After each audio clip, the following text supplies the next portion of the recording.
Hello people, my name is Ben, and this is the start of a new series called Ben's Top 10s. I mean, it rhymes, so why not make it a series? So we're going to kick it off, of course, with my favourite games, my very personal favourite games of the year. Now, I've never really done a top 10 that's organised, and this is... I guess it's organised, but you can switch them around however you want. Don't take the order too seriously now, until we get to the end, in which case take the order very seriously then, because of course if one of the games that I like more than one of the games that you like more, then we should definitely fight about it and argue as to why which one is better, rather than just both saying, hey, these are all pretty great games. Because, you know, that's what Christmas is all about, isn't it? Anyway, there's also a ton that didn't make it on the list, because 2015 was a fantastic year for video games. It was so good, so to condense it down to a top 10 was extremely difficult. And there were a lot that I think should probably be on this list, but didn't quite make it. Now, they will be mentioned in another video. I'm going to do a top 10 honorable mentions video, but for now, let's just get into my personal favourite top 10 games of 2015. Number 10. Batman Arkham Knight. Now this was a tough call. I didn't know whether Arkham Knight should just get a mention or a solid place on this list due to the controversial PC version, but in the end I did buy the game on PS4 and enjoyed it thoroughly. While Rocksteady deserves all the shit they got for a terrible port, they managed to end off their Batman trilogy with another fantastic game, on the consoles at least. Everything was polished to a mirror sheen, the combat and traversal being the best it's ever been. The story grabbed me, especially with the way it works in and utilises the Joker, which I'm not going to spoil here, but Mark Hamill gives one of his finest performances to date, and I'm actually incredibly disappointed that he didn't win the best performance at the Game Awards. I would even put this higher on the list if it wasn't for the Batmobile. I thought the handling and overall feel of it was incredible, it felt great. But the way it was utilised in almost every area of the game, forcing puzzles down the player's throat that would usually be taken care of by Batman himself in every other game in the series, was incredibly annoying. In the second half, I simply groaned whenever the Batmobile was brought up and I had to use it to take down boring tanks that came in way too many waves, and the combat is so simplistic and inferior compared to the punchy times of Batman himself. I'm baffled as to why they would opt for it in so many situations. Please just let me punch shit. Despite this though, the rest of the game is incredibly well made, has a plethora of things to do, even if about a third of those things involve the Batmobile. Number 9.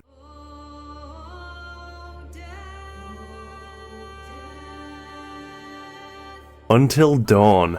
As someone who appreciates horror but isn't a huge fan, Until Dawn drew me in with the promise of the butterfly effect, the idea that minor choices would have a huge impact, and while it's debatable whether or not they truly delivered on that promise, I got a fantastic ride with some annoying teenagers played by legitimately good actors, and gloriously gruesome deaths made all the better by some of the best graphics on the PS4, if far from the best frame rate.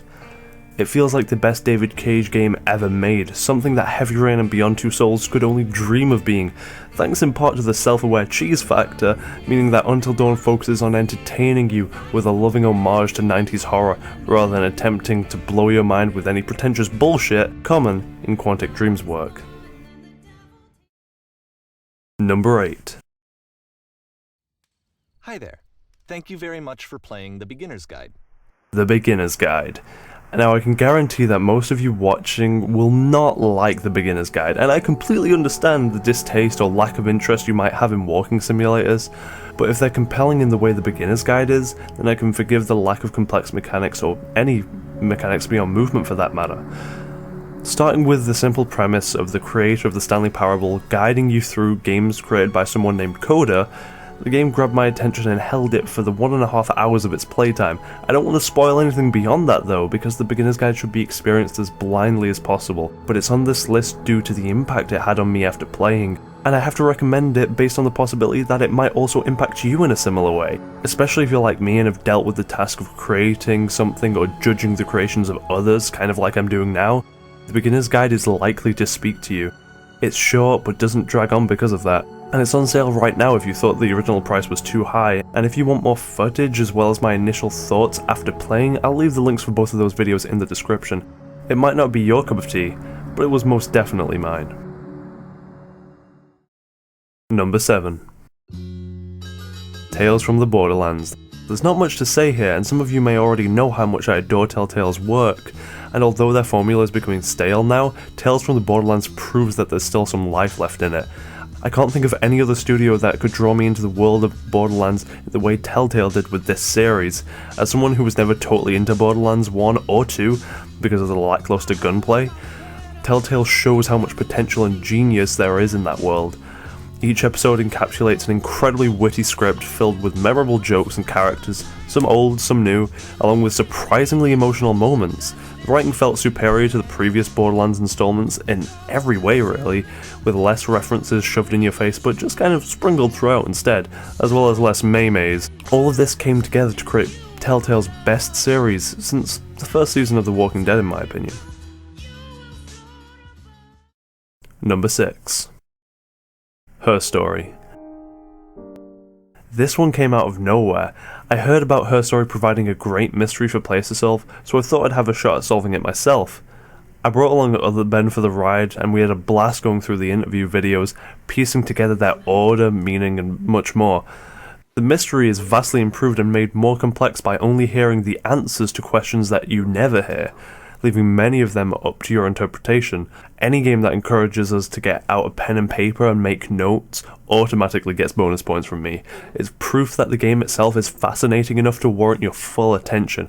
I can't wait to see what this developer puts out next, and of course special mention must be given to Viva Seffert, however you say her name, the woman that you're seeing in the video right now, whose performance carries the game, providing a consistently believable experience throughout. Number 5. Ori and the Blind Forest. Now, Ori and the Blind Forest is immediately striking, with some of the most beautiful graphics you'll see all year, but art this good isn't the only thing that warrants Ori being on the list. It also happens to be one of the best Metroidvania games I've ever played. Along with it just being great to look at, it's also incredibly satisfying to play. The majority of the power-ups obtained make the world easier to traverse, meaning the dreaded backtracking actually feels great. Going through past areas with a double or even a triple jump makes the journey quicker and flow in a way that you don't see in many platformers, let alone Metroidvania games. The truly fantastic mechanic introduced in the game is the ability to slingshot off enemies and projectiles, making what would be obstacles into effective boosts to help you to get from point A to point B in no time at all. Without this aspect, Ori would have been potentially just another Metroidvania game, but thanks to that mechanic along with the art style and both the soul-crushing yet heartwarming story, Ori and the Blind Forest is at my number 5 spot. Number 4. Metal Gear Solid 5. Metal Gear Solid 5 has some of the tightest yet open gameplay I've ever seen in a video game. The story for the most part is a fucking mess, but if you want my thoughts on that and the contrast it has with the brilliantly polished mechanics, I made a video which you can check out in the description. I know that many people brushed off Metal Gear Solid 5 as one of the worst in the series due to its decidedly awful and incomplete story, but after spending over 90 hours in Afghanistan and Africa, loving so much of my time there, I couldn't put it any lower than this.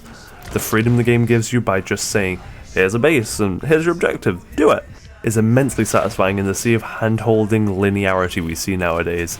So many different systems intertwine beautifully that it's hard not to get absorbed into the process of sneaking around, recruiting soldiers by strapping balloons to them and having them upgrade your equipment so that you're more effective at doing just that. It sounds repetitive, and to be honest, it kind of is, but these are some of the best controls you'll ever experience, so the satisfaction of doing these fairly simple tasks is suddenly so compelling I really found it hard to put down. Number 3. The Witcher 3. Now, coming into the top 3, I feel like any of these games could have been switched around in order. All 3 are incredible and some of the greatest games I've ever played. But let's kick it off with The Witcher 3, an unbelievable achievement from CD Projekt Red. Literally, I found it hard to believe how much was packed into this world. And not just that, but how high the quality of the majority of it was. For example, I wanted to go see a blacksmith to get some equipment repaired, but it turned out he was no longer in business, so I spent a good half hour trying to take down the people controlling the money that goes through Novigrad, and therefore those who work within it. This sort of thing happens so much in The Witcher 3, and I find it astonishing how much well-written dialogue that's superbly voice-acted can be found throughout the entire thing, along with scenes that feel crafted as to be a part of the main story, yet can be totally missed by any player. As well as this, these quests can have an impact on the main story, which I also adore. I love Geralt as a vector for interacting with this world, because he fits into so many situations due to the profession of a witcher, accommodating work both big and small. Yennefer, Triss, Ciri, and the huge amount of characters you meet along your journey are all compelling in some way, and the choices feel impactful, but never judgmental. They're usually in the grey, instead of being in the black and white. For one of the biggest and beautiful worlds out there, it's insane how much detail there is in every department, and I still have more to do. Number 2. Bloodborne. It was a really tough call, but my love for the Souls series and where Bloodborne has taken it just managed to beat out The Witcher 3, although I can safely say that if I wasn't a huge fan already, that it might not have. After the huge disappointment that was Dark Souls 2, Bloodborne wasn't only a return to form, it mixed up the Souls formula by making it more aggressive and fast-paced, along with a completely new setting inspired by Lovecraft and a more traditional Victorian setting. This made everything look fucking cool. Pretty much every armor set was distinctly awesome and the overall aesthetic was strikingly grotesque. I wouldn't say the bosses themselves hold up necessarily as well as Dark Souls or Demon Souls, although there are only one or two truly bad ones, and the rest are surprisingly varied considering the theme of beasts. I was worried about some repetition because of that, but the enemies continued to be fascinating in their designs. Plus, the environmental design was back to labyrinthian style, with plenty of shortcuts and areas making unexpected connections to one another. Then there's the Old Hunters DLC, included in the Game of the Year edition. I absolutely love this expansion, and it makes the overall value proposition for the game even stronger for newcomers than it was before. After playing Souls games for so many hours, being beaten by the second boss of Bloodborne for a good 3 to 4 hours shows one of two things. Either I suck at Souls games despite my playtime, or the combat of Bloodborne was truly different by forcing a faster style of attacking and sidestepping. I'd prefer to think it was the latter. And my favourite game of 2015 was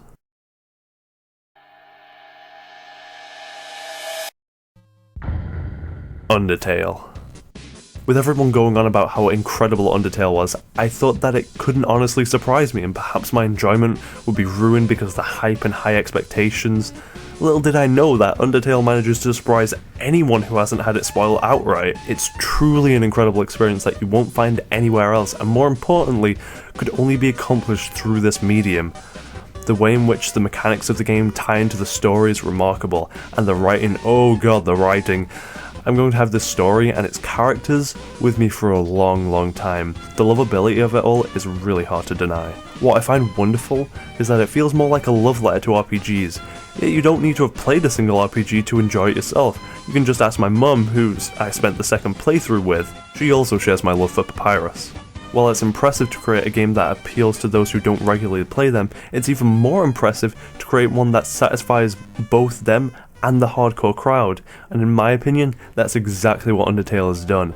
Just the amount of stuff that's packed into this little game is crazy.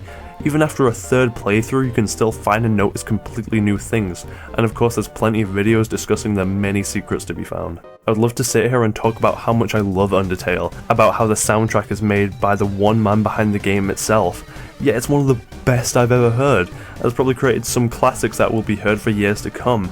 I could go on like this for hours, but I don't want to give anything away, and I already feel like I've said too much. And those were my top 10 games of 2015. Now 2015, far more so than the previous year, has just been such an incredible year for gaming. Just so many great games came out, especially if you follow the independent games scene. And because of that, there's way more here that I wanted to mention that could have easily been in my top 10 and are still games that I think are worth buying no matter what. Even games in my top 10 are just games that I personally had that much of an impact or that I loved that much. I don't even necessarily think that everybody will love them that much. Same goes for even my number one, Undertale. Some people might not love it. Some people can't get past the fandom of Undertale, and I understand, whilst many of the fans can be ridiculous and very annoying and won't shut up about the game, just try to ignore all that. I truly feel sorry for you if you can't just ignore everything around a game and just play the game itself and enjoy it, because trust me, it's well worth doing so. But thanks for a fantastic year, guys. We've been in a lot of games this year, and I hope there's going to be many more to come in 2016. I'll see you in the next video, talking about many of my honourable mentions, many games that are still worth buying from 2015. Thanks so much for watching, I'll see you next time.